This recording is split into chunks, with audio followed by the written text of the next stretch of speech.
past 50 years, there have been allegations that governments have withheld information on the subject of UFOs. These days, the threat of torture has been replaced by ridicule. I mean, I used to work for the government, so I know that, there are a lot of things that you cannot tell common man because it's not within his realm to really understand what the big picture is. I think people have a right to know about it, but I'm not really sure that I believe. Ich glaube nicht, kann ich mir nicht vorstellen. Also in der heutigen Zeit mit der Kommunikation, Presse und sowas, kann ich mir nicht vorstellen, dass ich das wirklich auf Dauer geheim halten lassen würde.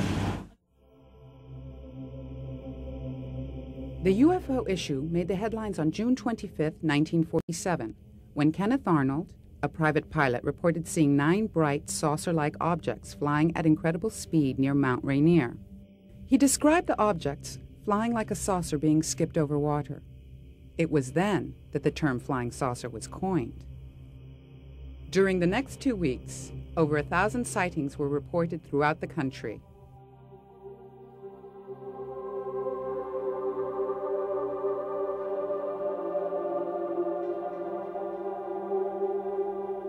In the summer of 1947, the 509th Bomb Group was the only squadron in the world entrusted with atomic weapons. The Enola Gay, infamous for dropping the atomic bomb over Hiroshima, Japan, was based here. On July 7, 1947, this elite squadron announced the recovery of a flying disc on a ranch near Roswell, New Mexico. Major Jesse Marcel, intelligence officer for the 509th Squadron, was among the first military personnel to arrive on the scene. I was amazed as to what I saw. The amount of debris that was scattered over such an area. But the more I saw the fragments, the more I realized that it wasn't anything that I was acquainted with. In fact, as it turned out, nobody else was acquainted with it. There was foil no thicker than that in a pack of cigarettes, which was virtually indestructible, and pieces of I-beam with hieroglyphic-like markings that could not be read.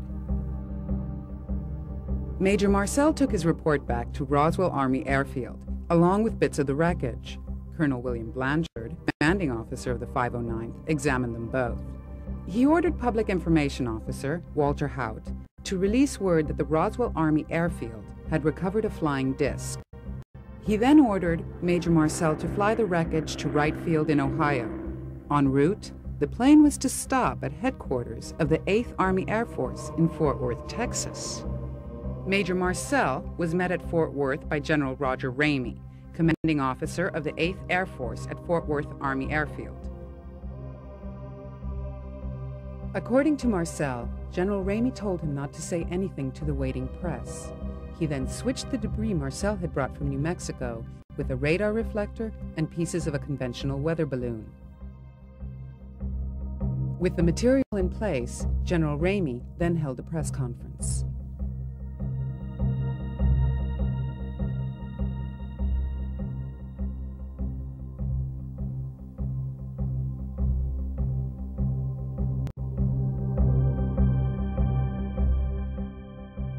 The Roswell Army Airfield was squeezed out by senior personnel and the record was sealed.